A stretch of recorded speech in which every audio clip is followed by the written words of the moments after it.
오늘 말씀은 요셉이 애굽의 왕실 감옥에서 죄수로 생활하면서 있었던 이야기입니다. 그야말로 감옥 생활 이야기입니다. 자, 그런데 제가 지난 시간에 말씀드렸던 것처럼 요셉은 감옥 생활을 정말 잘하고 있었습니다.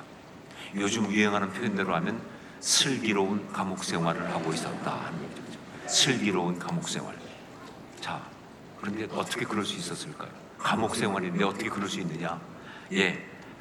그 이유를 또 말씀드렸습니다. 하나님이 거기서도 요셉과 함께 하셨고, 하나님이 거기서도 요셉과 함께 하셨고, 그래서 하나님이 요셉을 범사에 형통하게 하셨으니까요. 하나님이 거기서도 요셉과 함께 하셨고 범사에 형통하게 하셨으니까요. 그래서 감옥 생활을 잘하고 있었다 하는 것이죠. 자, 그런데 여기서 우리가 한 가지 봐야 될 중요한 단어가 있죠. 바로 형통이라는 말입니다. 형통, 이것이 바로 찰레흐라고 하는 말이라고 말씀드렸죠. 이 찰레흐, 이 말은 무슨 뜻이냐? 앞으로 나아가다, 발전하다, 이런 뜻이에요. 그러니까 그 삶이 형통하다, 이게 무슨 얘기냐? 그 삶의 진도가 앞으로 나아가고 있다, 그런 얘기입니다. 그 삶이 하나님의 그 언약의 성취를 향하여 앞으로 나아가고 있다, 이게 바로 형통하다는 거예요. 자, 그렇기 때문에 하나님이 그를 범사에 형통하게 하셨다, 이건 무슨 얘기냐? 하나님이 그의 삶을 인도하고 계셨다, 그런 얘기죠. 하나님이 그의 삶을 인도하고 계셨다. 네, 감옥 생활, 그것이 대단히 힘들고 어려운 고난의 시간인 것 맞습니다. 감옥에 들어갔다는 자체부터가 뭐가 잘못돼도 정말 잘못된 것이죠. 그렇지 않습니까? 그야말로 삶의 궤도를 이탈한 거예요. 어떤 사람이 자기 삶의 궤도 가운데 감옥에 있겠어요? 감옥에 들어갔다는 것은 뭐예요? 삶의 궤도를 이탈한 것이고, 그리고 한마디로 말하면 망한 거죠. 삶이 망한 겁니다.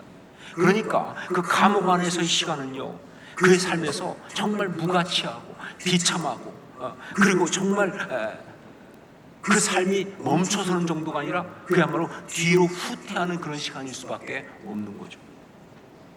하지만 하나님이 그런 감옥에도 함께 하시면, 하나님이 함께 하시면요, 그 감옥 생활도 하나님이 인도하시는 시간이 되고, 하나님이 인도하는 시간이 되고, 그래서 그 모든 순간에도, 그렇게 고통스럽고 힘든 그 시간들 속에서도 하나님의 사람으로서의 그 언약의 삶의 진도가 앞으로 나아가는 그런 삶이 된다는 것이죠. 왜냐하면요, 요즘 유행하는 표현 그대로 하나님은 그 가운데서도 뭐예요? 그야말로 삶의 진도를 떼고 계시니까. 하나님이 그 가운데서 삶의 진도를 떼고 계시니까.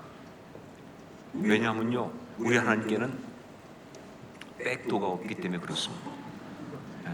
우리 하나님한테는 백도가 없다. 우리 하나님의 윷놀이판에는 백도가 없다.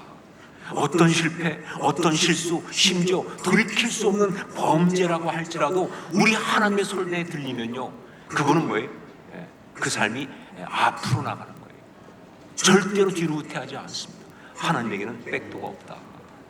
그렇습니다.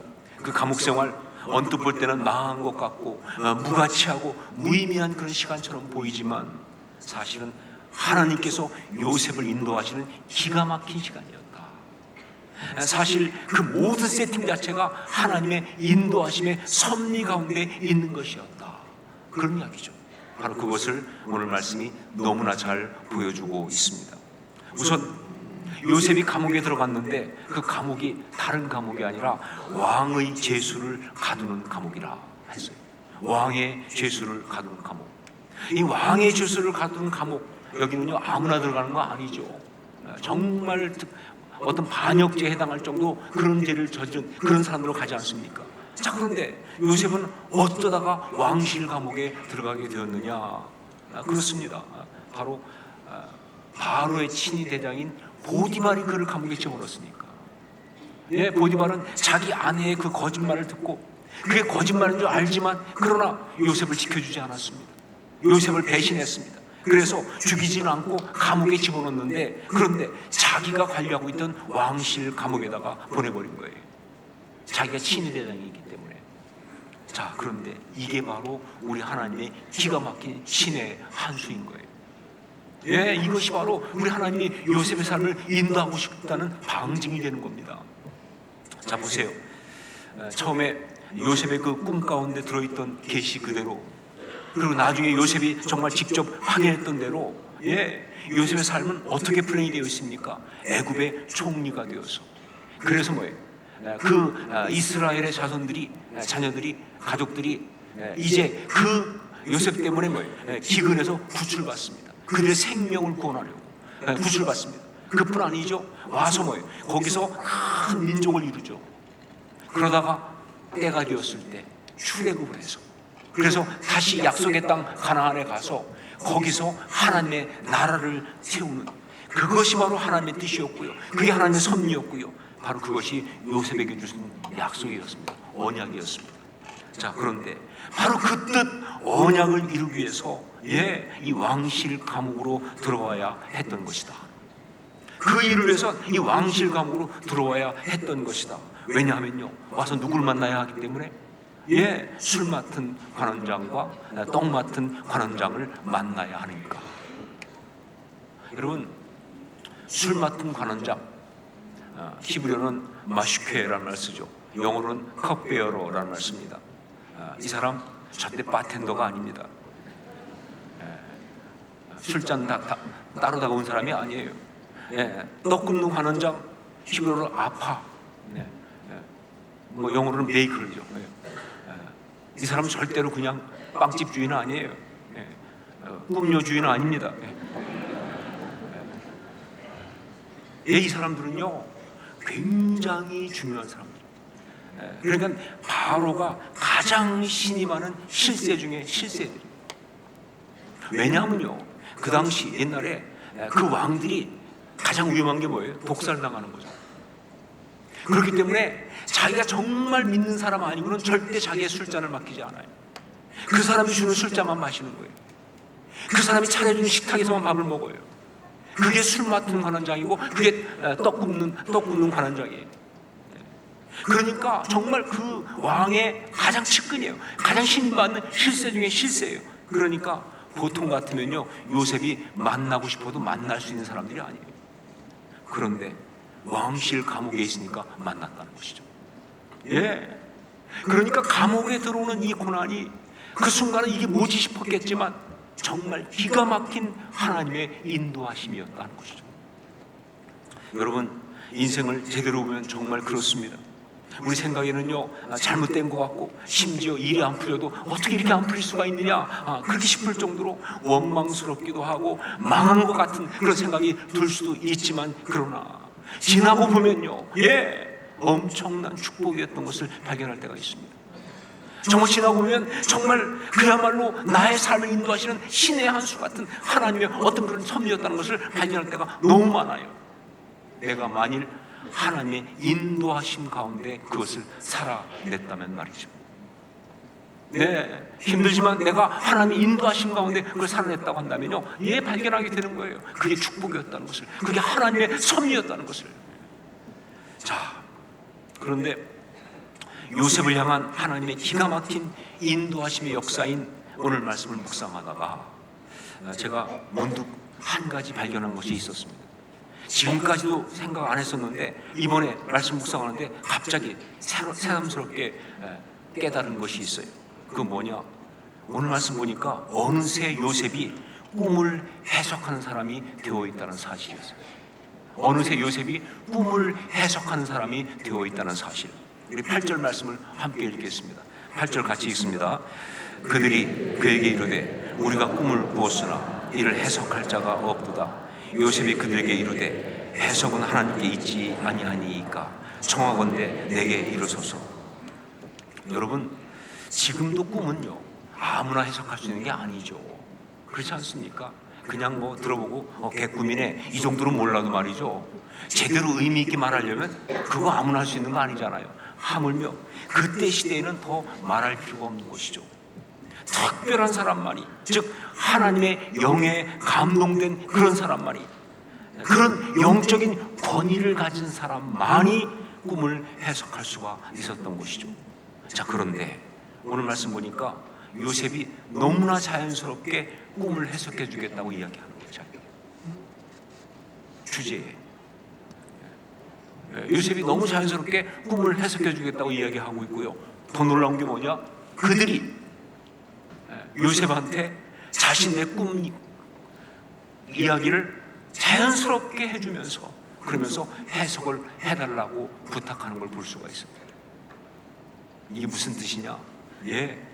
요셉은 어느새 꿈을 해석해주는 그런 사람이 되어 있었다는 얘기예요. 그런 영적 권위를 가진 그런 사람이 되어 있었다 그 말입니다. 예전에는 안 그랬죠. 예전에는요, 어릴 때는요, 자기 꿈 하나 제대로 해석을 못 해가지고 꿈을 그렇게 꾸고 나가서 자꾸 이상한 소리 해가지고 형들한테 얼마나 미움받았습니까? 뿐만 아니라 정말 나중에 형들이 이렇게까지 말하죠. 꿈꾸는 자가 온도다. 꿈꾸는 자. 이건 비난이에요. 이건 놀림이에요. 왜 무슨 뜻이냐면 꿈장이 혹은 뭐예요? 몽상가 혹은 뭐예요? 황당한 놈 이런 뜻이니까요. 그랬던 요셉인데 그런데 여기 감옥 생활에서는요 어느새 꿈을 해석해주는 특별한 사람이 되어 있다는 것, 이게 정말 놀라운 일이에요. 자, 그런데 여러분, 꿈을 해석해주는 사람이 되었다는 것, 이게 정말 중요한 포인트입니다. 요셉의 삶을 인도하시는 하나님의 역사하심에서 정말 중요한 역할을 하는 결정적인 요소가 되는 거예요. 그렇죠? 요셉이 애굽의 총리가 되는 이 놀라운 이야기, 정말 이 엄청난 하나님의 인도하심의 이야기에서 요셉이 꿈을 해석해주는 사람이 되었다고 하는 이것은요, 이 모든 이야기를 가능하게 하는 아주 중요한 핵심적인 포인트거든요. 꿈을 해석해주는 사람이 되었기 때문에 요셉은 바로 앞에까지 나간 거예요. 꿈을 해석해주는 사람이었기 때문에 바로 꿈을 해석해주고 총리가 된 거예요. 이건 정말 중요한 포인트예요. 자, 그러면 꿈을 해석해주는 사람, 이게 도대체 뭘 말하는 거냐? 무엇을 말하는 것인가? 오늘 말씀 나온 것처럼 여러분, 꿈은 하나님의 계시였습니다. 그러니까 그 꿈의 해석은 뭐냐? 하나님의 계시를 풀어주는 거예요. 자, 그렇기 때문에 꿈을 해석해주는 사람은요, 바로 뭐예요? 하나님의 계시를 풀어주는 사람이에요. 하나님의 계시를 풀어주는 사람, 누굽니까? 누구를 말합니까? 그렇죠, 예언자를 말한다. 그게 예언자예요. 하나님의 영에 감동되어서 하나님의 뜻을 알려주는 하나님의 메신저인 예언자를 말하는 거예요. 아주 특별한 하나님의 사람이죠. 정말 특별한 영적 권위를 가진 그런 사람이죠. 그게 예언자잖아요. 그러니까 바로가 나중에 자신의 꿈을 해석해주는 요셉을 뭐라고 부릅니까? 하나님의 영에 감동된 사람이다라고 부르면서 그를 갖던 거예요.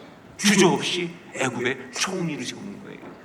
특별한 권위를 가졌으니까.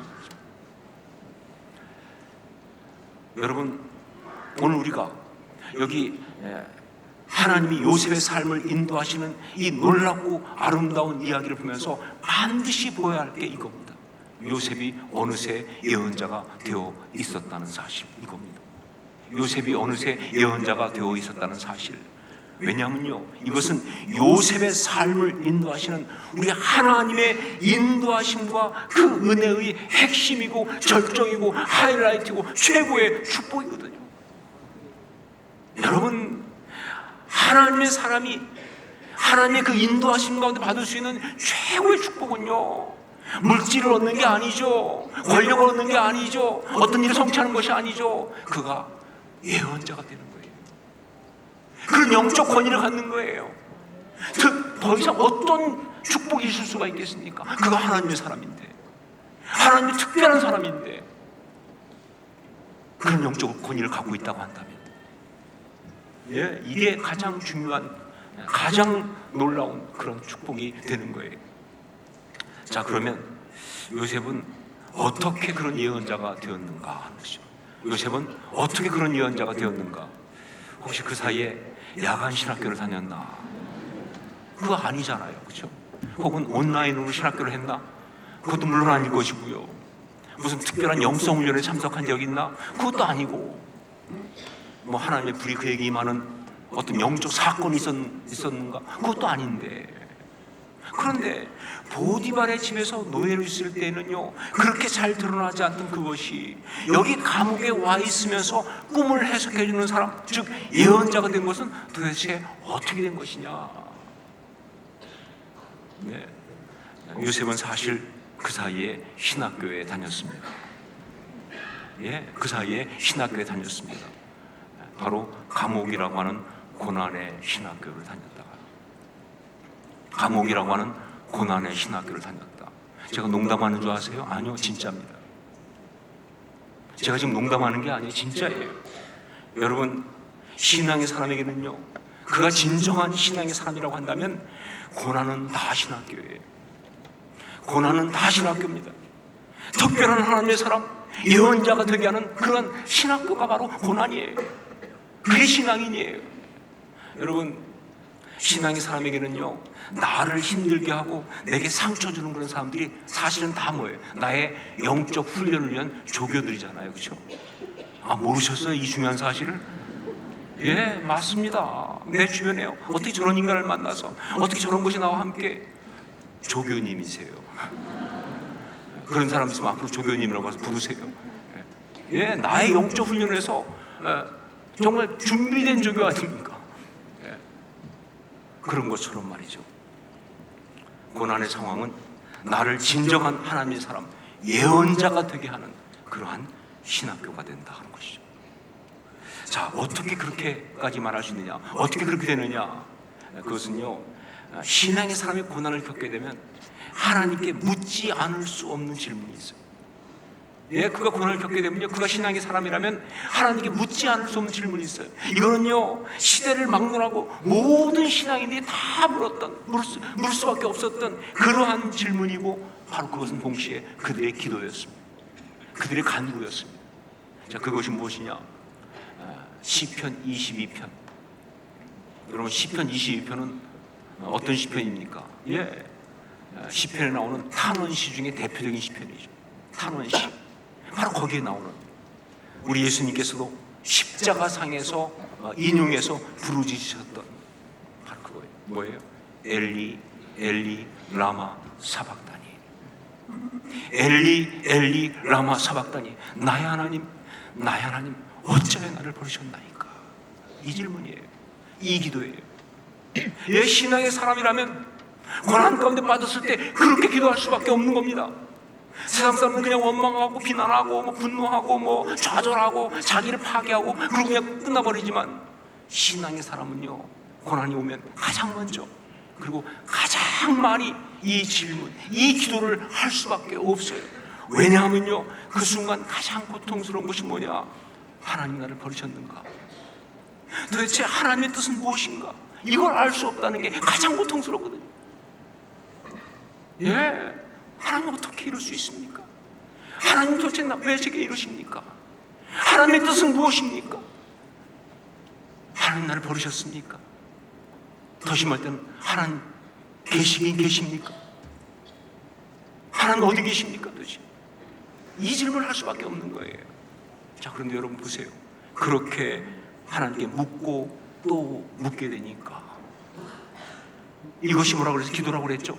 그렇게 기도하고 또 기도하게 되니까, 그러니까 바로 그런 간구에 우리 하나님께서 반드시 응답하시거든요. 예, 우리 기도에 하나님이 응답하시니까 바로 그 순간 그는 하나님을 깨닫게 되는 거예요. 이 깨닫는다는 것은 단지 그냥 안다는 것이 아니죠. 예, 하나님을 인격적으로 다시 만납니다. 그렇게 묻고 답답한 어느 날 하나님이 찾아오시죠. 하나님 인격적으로 다시 만나고요, 그 다음에 뭐예요? 여전히 나를 사랑하시는 그 사랑을 확인하고 그 사랑 앞에 꺾어지는 거예요. 그러면서 하나님의 그 주권적 섭리에 자신의 삶과 생명을 다 맡겨드립니다. 내 생명 하나님의 것입니다. 죽든지 살든지 그 모든 걸 하나님께 맡겨드립니다. 주의 뜻이 이루어지길 원합니다. 주님 위해 살겠습니다. 그렇게 예언자가 되는 거예요. 그렇게 예언자가 되는 거예요. 성경뿐만 아니라 교회사에 그리고 우리 주변에서 이 고난의 신학교를 통하여 예언자가 된 사람들의 이야기가 굉장히 많습니다. 그 중에는요, 여기 요셉처럼 정말 그야말로 감옥이라고 하는 고난의 현장에서 나의 하나님 어째 나를 버리셨나이까 라고 부르짖다가 하나님의 영이 임하시는 은혜를 받으면서 그 하나님의 그 사랑 앞에 꼬꾸라지면서 하나님의 신실하신 섭리와 그 은혜 앞에 다시 그 삶을 드리면서 헌신하면서 그러면서 하나님의 사람으로 그 하나님의 계시를 이제 사람들에게 이야기해주는 그런 예언자가 된 사람들이 굉장히 많습니다. 그 중에 한 사람이 윤영주 장로님이라고 하는 분이에요. 아시죠? 누구신지? 가수이신 윤영주 장로님. 우리 시대 연예인들 가운데서 가장 대표적인 그리스도인을 꼽으라고 하면 반드시 거기 들어가야 될 사람이 바로 그분이죠. 정말 특별한 사람이에요. 정말 예언자이신 그런 분이라고 생각합니다. 이분은 그냥 그 유명한 사람으로서 간증 집회 좀 다니고 그 정도가 아니죠. 정말 부르는 곳이면 다 가요. 사명감으로 가세요. 뿐만 아니라 하나님 나라를 위해서 정말 열심히 사역합니다. 장애인 사역도 얼마나 열심히 하시는지. 지난번에 한번 부산에서 장애인 사역하는 목사님이 와가지고 장애인들을 위한 제가 중증 장애인을 위한 콘서트 한다고 하는데 들어보니까 그 뒤에 윤영주 장로님이 계시더라고요. 그런 분이에요. 하여간 정말 중요한 일을 보면 항상 함께 하시고 있어요. 또 사회에서 영향력 있는 사람들, 소위 셀럽이라는 사람들 전도하는데 너무 열심히 해요. 그 중에 유명한 분이 미당 서동주 시인 아닙니까? 교회를 세우는데도 정말 적극적이에요. 그래서 제가 사역했던 ANC 오늘일교회가 처음에 시작할 때 윤영주 장로님이 역할을 하셨어요. 진짜 목회자보다 더 열심히 사역하는 그런 분이다 라고 생각합니다. 자, 그런데 이분의 간증을 들어보면요, 언제부터 그렇게 신앙의 상으로 서게 되었는가 하면 물론 모태신앙이세요. 그것도 그냥 모태신앙이 아니라 몇 대 유명한 모태신앙이에요. 윤동주의 육촌 동생이니까 그 집안이에요. 정말 신앙이 좋은.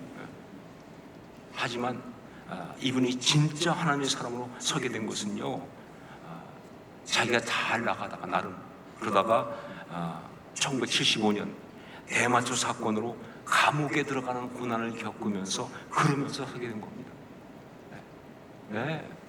그때 정말 대마초 사건으로 감옥에 들어가면서 너무 억울했다고 그래요. 왜냐하면 사실 그렇죠.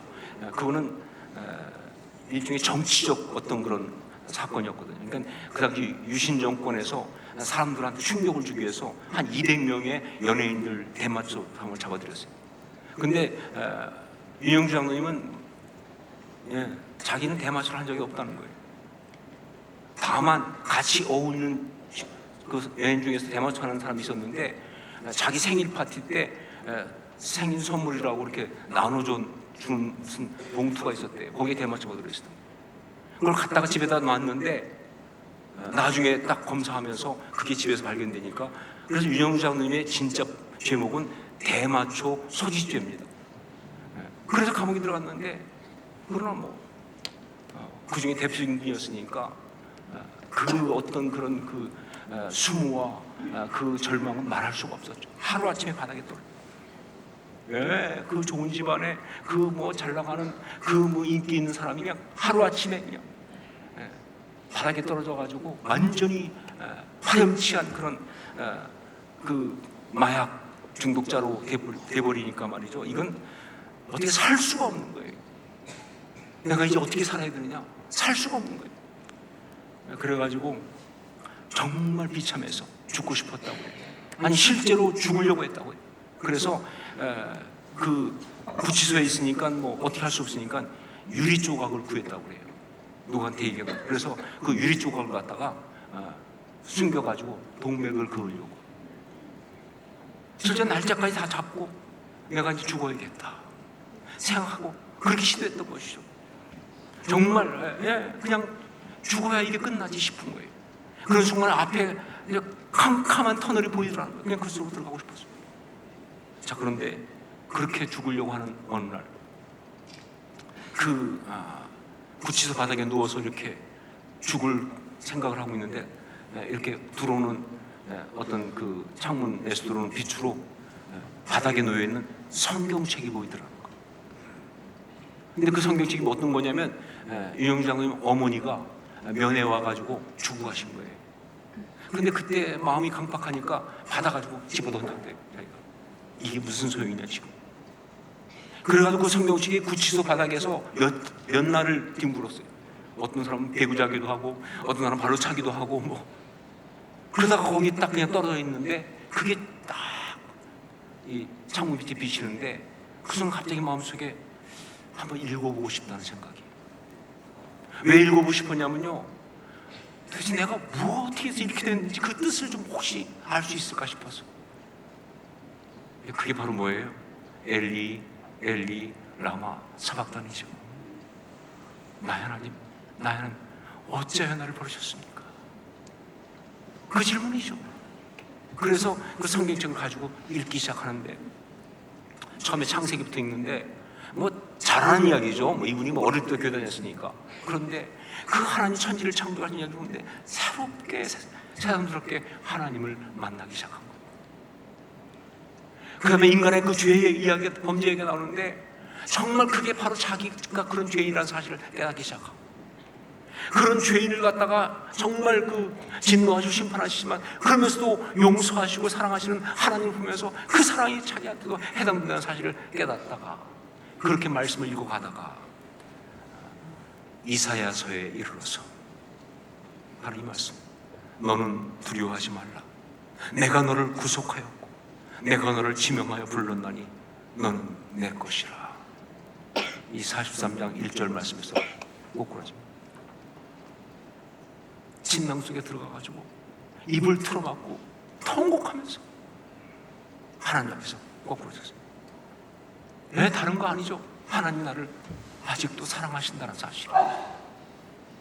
하나님이 너는 내 것이다 라고 말씀하신 것 때문에 하나님이 내 삶을 지금 이 순간도 인도하고 계시다는 사실을 발견하면서 그러면서 그 통곡하고 그러면서